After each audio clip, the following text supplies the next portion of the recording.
Hello and welcome to this afternoon's plenary session, to all who've made it into the hall, and I hope some more people will come in as we get started, and also welcome to all our virtual participants. I'm Sabine Kleinert, I'm from the Lancet, but I'm also co-chair of this World Conference. And what we will do in this plenary, we will look at the extraordinary time of the pandemic that we have all lived through in the past 2.5 years or so. In the opening session, we've already heard from Glenda Gray how research has changed drastically and that how vaccines were developed in record time. But we will also hear in this session now look at what this meant for data interpretation, science communication to the public and policymakers, and sharing of early research findings that have not been peer-reviewed. Research integrity is at the heart of all this, and policy can only be as good as research and as the communication of research. So we will hear from three very different angles, three speakers who will have this sort of been at the forefront in different ways in these pandemic times. And I'm particularly delighted to introduce now our first speaker, Professor Salim Karim, who is a clinical infectious diseases epidemiologist, widely acknowledged for his scientific contribution and leadership in HIV and COVID-19. He's a director of CAPRISA and professor of global health at Columbia University. He's an adjunct professor at Cornell and Harvard and pro-vice chancellor at the University of KwaZulu-Natal. He has also served as president of the South African Medical Research Council and is a member of the Africa Commission on COVID-19 and, last but not least, the Lancet Commission on COVID-19. Over to Salim. Thank you.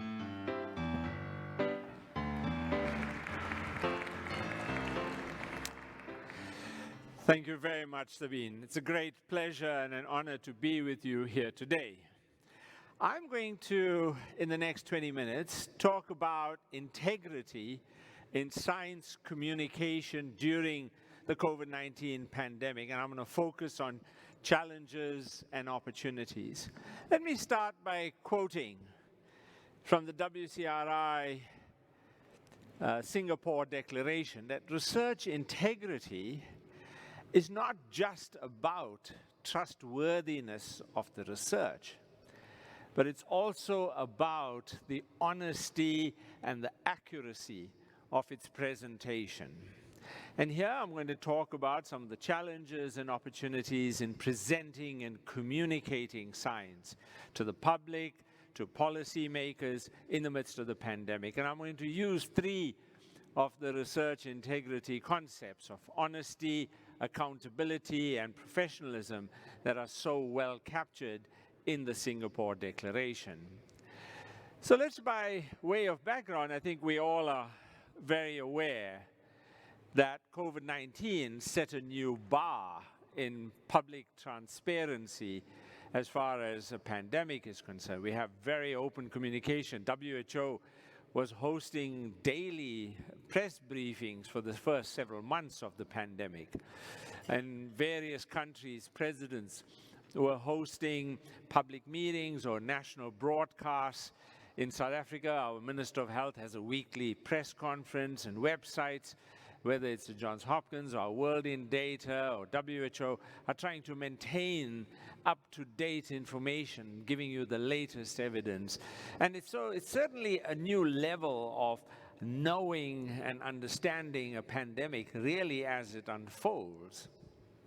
And we've seen how, in the world of publishing, has changed. And I'm going to leave this area for my next speaker to cover, because it is really a critical part of understanding the communication, that as new evidence became available and continues to become available, it's made readily available through preprints and rapid reviews that are putting huge pressure on the publishing world. But we all know that when we've traditionally, when we look at how evidence gets translated into policy and impact, I thought I would just use an example from work I've been involved in, which has been to try and understand some of the critical elements of why the HIV epidemic is so severe in Africa, and using phylogenetic data published this understanding of the cycle of HIV transmission in Lancet HIV. That then got taken up about several months later to about a year later by UNAIDS and incorporated into a report produced by UNAIDS that talks about the life cycle approach to HIV. And that diagram that you can see that looks very complicated in the Lancet gets very simplified in the UNAIDS report. It's exactly the same diagram, it's just very simple. And then from the UNAIDS report, it gets taken up by several African countries, including in South Africa. The South African National Strategic Plan has as its first goal to change the cycle of HIV transmission. And you can see how they borrowed from the UNAIDS diagram, but changed it just a little into calling it the infection pathway. So you can see this very traditional approach. It takes roughly anything between a few years to several years, even up to a decade. This process for HIV took something in the region of around 3 years. So that's the traditional way.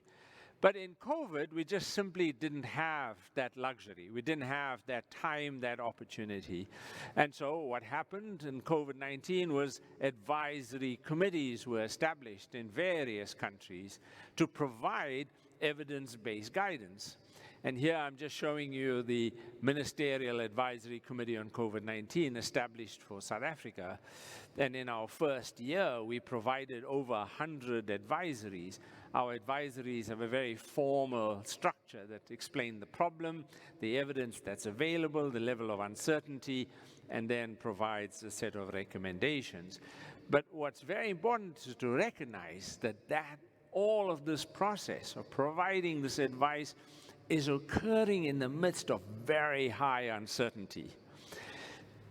And so the notion comes about of follow the science, where science was placed on a mantle to give legitimacy to limiting individual freedoms. And often country examples were given of the US or Brazil that were following political ideology and led to uncontrolled epidemics, whereas Vietnam and South Korea were following the science and so had controlled epidemics with very few cases and deaths. And I borrowed this cartoon to give you the tension that exists between the political process and the evidence and the science that feeds into it. But what happens when the evidence is limited and the scientific uncertainty is high? When you go back to early 2020, when I was asked about how do you use lockdown in trying to control the spread of this disease, I did a search. And I could find only 3 articles referring to lockdowns and health. There's lockdowns in a military concept and a policing concept, but for health reasons, these were the only 3. An article that was published in the International Journal of Epidemiology that looked at the issue of swine flu. There was an article in The Guardian that looked at Sierra Leone and the Ebola pandemic. And then there was this report from China about the use of lockdowns for COVID-19. And that was it. So we have very little evidence, and we're trying to provide advice on the basis of very little evidence. Now, some things are predictable. For example, in August 2021, I was asked by journalists during a press conference about when is the next wave going to occur in South Africa. And so I said it's going to be on the 2nd of December. That's a bit adventurous to make such a direct prediction. Well, when it came true, because the epidemic was declared on the 2nd of December, the next wave, it had to be fact-checked because social media went wild. I'm the one spreading the virus. That's how I know when it's going to occur. And so you can see the fact-check in Newsweek. But most of the things we're dealing with are unpredictable. Unless you have a PhD from WhatsApp or a master's degree from Google or a PhD from Facebook, as is shown in the cartoon that I've used. But giving advice in the midst of this uncertainty with minimal information and high uncertainty, we have to be very careful about mixing the dangers of personal opinion and speculation masquerading as scientific advice. And we need to be very careful of the know-it-alls, people who have no uncertainty, they know exactly what's going to happen. And we have to be very careful between advice and posturing, particularly when personal preferences come into the picture. And I've been always very careful to separate out scientific advice from political decision-making, because we need to be very careful that scientists don't think they're politicians, because scientists are not elected representatives. They don't have the same level of accountability to the public that elected representatives have. We have a different set of accountability to our own ethics, our own values, and our professional societies. But one of the big challenges in COVID-19 very early on was how truthfulness became a casualty in this pandemic. For example, here in South Africa, a local scientist declared that South Africa had reached the threshold for herd immunity after our first wave. In other words, that we were not going to see any further waves. And that he couldn't explain why the first wave was declining, and said, well, it's because we've reached herd immunity. And of course, we've had other doctors claiming that this coronavirus is no worse than the flu. I mean, I've known of no flu that has killed something like, what, almost 20 million people in 2 years, except for the swine flu in 1918.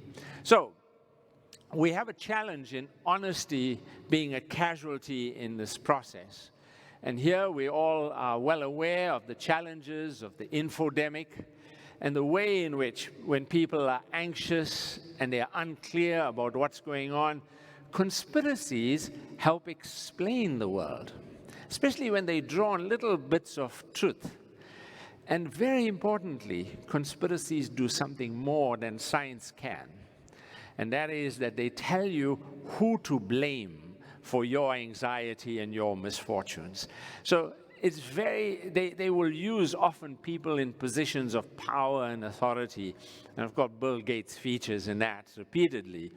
And you can see that the way in which we have to grapple with these difficulties in communicating in the midst of all of these falsehoods, because the more you confront a conspiracy with facts, the more you polarize the world, and the more the person who believes the conspiracy believes it's true, because you're trying to convince them otherwise.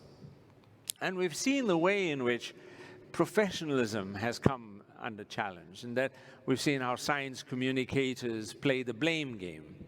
I mean, there's a role for legitimate disagreement, and there's a role for calling a spade a spade. But we have to minimize blame, because it divides and it antagonizes at a time when, in the midst of the pandemic, we need to find ways of working with each other. And so blaming others often is a way in which to bolster images for those who need to put others down, to make sure to come across as if they are always right. And I've had to deal with a bigger problem, and that is when doctors begin to advocate and mobilize communities to promote miracle cures. And in South Africa, we've had our fair share of this. First, hydroxychloroquine, and then more recently, ivermectin. And here we have doctors who go on television promoting, taking the government to court to make ivermectin available, even mobilizing within the community to get protests to promote ivermectin, despite evidence showing quite clearly that ivermectin simply is not effective as a COVID-19 treatment. But I have to say that in all of this experience, for me, the opportunities were amazing. One of those was science was so empowering to people through the democratization of knowledge in a way in which we had increased accessibility in the course of COVID-19. That science was no longer something being done in ivory towers. That the language and idiom of science and epidemiology and medicine was now in everyday discussions and in the media, and scientific evidence was empowering people to understand this virus and how to prevent it. And often it's this very issue that is our bulwark against conspiracy theories and fearmongers. And I thought I would share 5 lessons that I've learned in the course of being involved in communicating scientific information and advice to policymakers. And that is that you really need to trust people with the hard truths and don't hide uncertainty. And I'll just list them because these 5 things have helped me understand and be guided more clearly, which is provide the available evidence with its uncertainty. Don't patronize people. Let them know what we know for sure and what we don't know and what's the level of uncertainty. Convey information with clarity between what are the facts and what are the conjectures. And make sure that you're very clear that you're not mixing your opinions and your speculation with facts. Do not cherry pick the evidence to suit your viewpoint. You have to explain where the science is producing differing results and which is not yet settled. Be forward-looking, mapping out options for the future based on what you know from the past, and let people make up their own minds so that they own their decisions and their actions. And I'll just give you one example. When very early in the pandemic, I was asked by the president to do a national television broadcast on the science behind COVID-19, which ended up through measurement that it moved the needle in the public's understanding of COVID-19. And I asked the question on television, can South Africa escape the worst of this epidemic? And I said, no. We needed to make that very clear, not unless we had some protective factor and that our people would be at risk again when the lockdown ends. And here I now face a similar problem in that the big question that's being asked of me now is, and all of the scientists around the world, is the pandemic over? Well, the pandemic seems like it's over. The pandemic is now mild. Should we treat it like flu? Let the virus spread. No need for public health measures. Very similar to what we heard early on in the Barrington Declaration. But the evidence points to something quite different, that every infection that occurs increases the risk of spreading the virus, of new variants, of severe disease, of death, and substantial long-term sequelae. As we've seen from long COVID, that my patients described as brain fog, that they become dysfunctional. And about 10 to 20% of patients, even those with asymptomatic infection, get long COVID. And now we're beginning to see the burden that's emerging in the long term.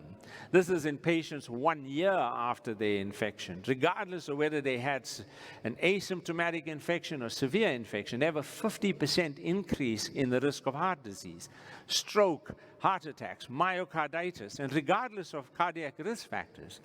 This shows data from the Lancet showing about how diabetes is increased following COVID-19. Remember, the beta cells in the pancreas have the ACE2 receptor, so they get infected by this virus just like the cells of the nose and lung. And this was most worrying for me, data from the UK showing how when they did brain scans sequentially in those who had COVID-19, their brain size was smaller. They lost up to 2% of their gray matter, and they're less able to complete complex tasks. So let me conclude by pointing out that for me, the pandemic is also an opportunity for us to recalibrate the relationship between science and society, because we're not going back to the way things were. I'll just end on the note of, for me, a key lesson from HIV, from one pandemic to the next, the importance of mutual interdependence and shared responsibility. And I'd like to quote, "The AIDS movement demonstrates that with a shared vision, shared responsibility, and through global solidarity, we can change the course of history." And we have. We can provide antiretrovirals in the most remote village. And it's that global solidarity and shared vision that has enabled us to get to where we are.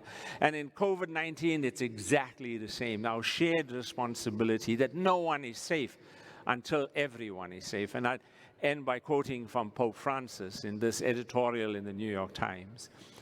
And I quote, "The pandemic has exposed the paradox that while we are more connected, we are also more divided. The pandemic has reminded us that no one is saved alone. What ties us to one another is what we commonly call solidarity. Solidarity is more than acts of generosity, important as they are. It is the call to embrace the reality that we are bound by the bonds of reciprocity, that what I do affects your risk and what you do affects mine. And the way in which we communicate that is done so superbly by Pope Francis." Thank you.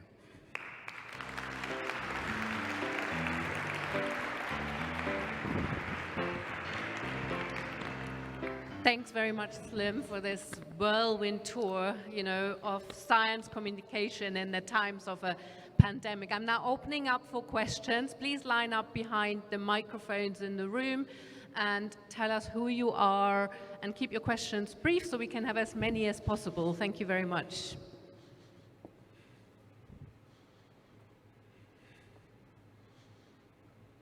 Hi, thank you. Great lecture. Olavo Amaral from Brazil.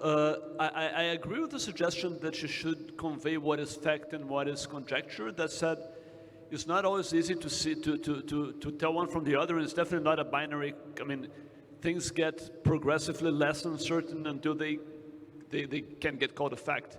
And I guess people will have different opinions on that. So like, who gets to tell what's fact, what's conjecture, and what's the general communication strategy? I mean, do you think there's a lot of people talking in the pandemic and giving different opinions. How do you make them converge? Do you need structure to communicate as a whole, or should you communicate independently? I mean, who should be doing the fact versus conjecture sorting out? So I have to admit that it's not always clear because the sound is, but I think I've got the gist of your question. In the midst of all of these uncertainties, how do we communicate that? Is that your question? Am I interpreting it correctly? Yeah, and how do we decide what is fact and what is conjecture? Who should decide? Societies, individuals, health authorities? Because who should decide? Yeah, opinions might differ, right? Who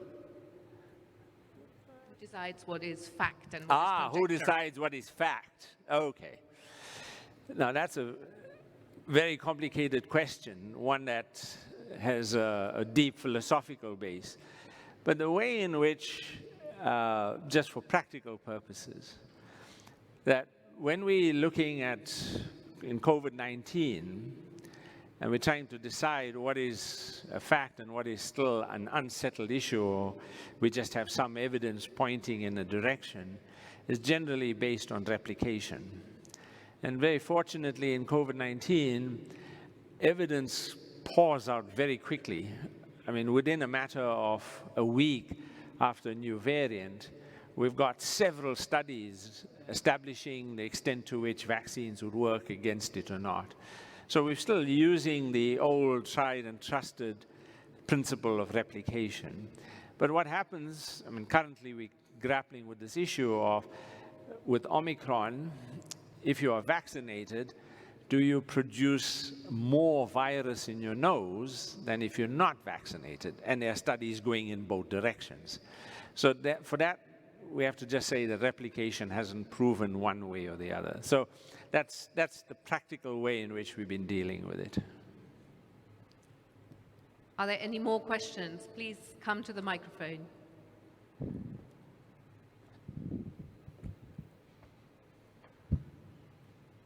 So my question relates to, I remember very well during one of your briefings, you commented on how South Africa was brought on board to participate in the global vaccine against COVID. And I remember there were concerns around when the vaccine eventually was dispatched to the different settings.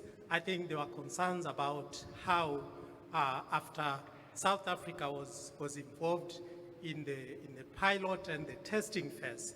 They didn't feel eventually the benefits were fairly distributed to South Africa, so to speak.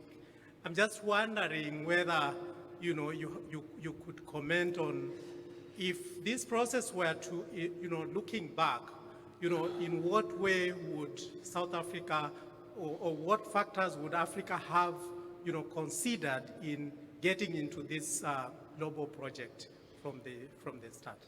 Thank you.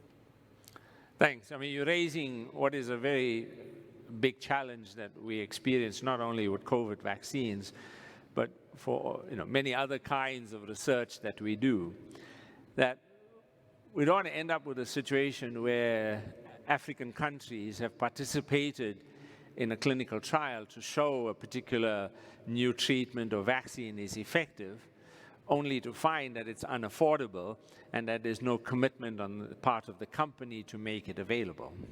And we were facing exactly that situation when it came to the Pfizer vaccine. The original trial that showed 95% protection from the 2-dose Pfizer, and that was released on the 9th of November 2020, that trial included South Africa. There were patients enrolled in that trial in South Africa. They were also from a few other countries, Germany, Argentina as well. And so when the results were announced, we thought that there would be some commitment from Pfizer to make the vaccine available. But it turned out that just simply didn't apply. We had to join the rest of the queue and eventually got Pfizer vaccines more than 6 months later. So you're right, it's a huge challenge. We need to find a way in which we get companies to commit to some kind of access commitment upfront.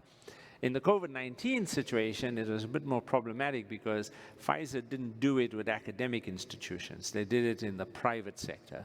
So that was a bit more complicated. Generally, when research like that is done with public institutions like universities, there's usually some commitment that's made. Thank you very much.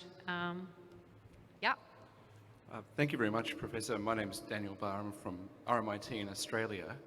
Do you think researchers do pretty well with the responsible communication of research, or are they woefully way behind, and how might we help them, or is everything pretty okay? I have to say it's a polarized world. There are a whole lot of researchers that shun the public communication. They're happy when the paper is published and they see that as the end product. And then we have another group of researchers who are only too keen to go with every little result to the media and create confusion. But in between, there's a group of researchers who can do so and convey information responsibly. Unfortunately, the media likes the more controversial types. The ones that are just presenting the boring truth, often don't get the kind of profile that's required. But I've seen this whole spectrum. Overall, the chief COVID scientists from many of the countries, and we've been working together right from the start of the pandemic, have generally been pretty good, in my view. I've not seen them make statements that were shown to be just crazy later or just plain wrong. There were some legitimate differences or where things didn't quite go the way we thought. But overall, I think generally it was very measured and conveyed uncertainty to the level I would like to see. Thanks very much. I think we have time. Do we have any online questions? Can we just take one online question and then the last question allowed to? This question is, I'm interested in Professor Karim's approach to staunch conspiracy theorists. Is there value in engaging? And then as a follow-up, is it our ethical responsibility to engage? That's a challenge. I'm not sure if it's an ethical responsibility. It might be a moral one. But I think that many of us in public health it's inbuilt into what we do because we're trying to change the world. We're trying to create a healthier population. But in many other disciplines, it's not axiomatic. And I have found generally that in some disciplines, they just don't see the need to engage or don't see it as their responsibility. So I don't see it as something we can impose. But I think COVID-19 has taken science advice out of the back rooms where we would normally be to the spotlight, which I'm not sure is where we belong. But for now, this is where we are. And we've got to make sure we do the most responsible thing that we can do. And that goes across multiple disciplines.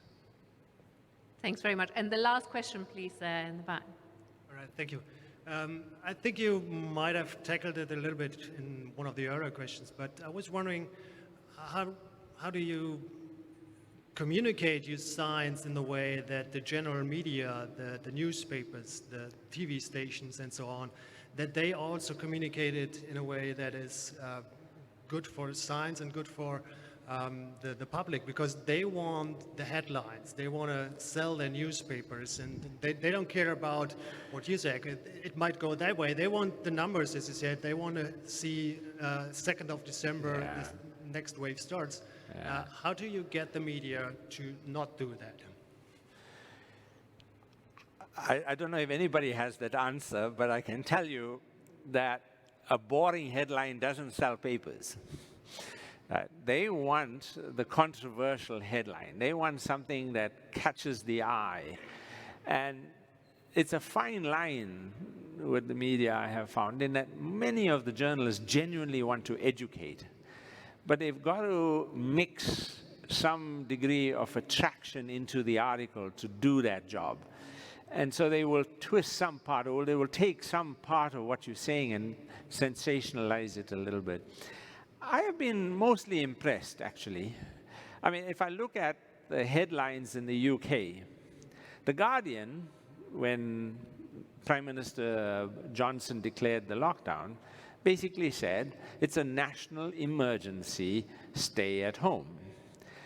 One of the other newspapers said, end of freedom. I mean, it's the same, they both went to the same press conference, and they have given completely different perspectives on exactly the same issue. So I think that's something we live with, and that's one we'll just have to continue to grapple with. Thanks very much, Salim. That was excellent. I'm sure we could continue discussing forever, but I'm going to now move on to my second speaker in this session. And I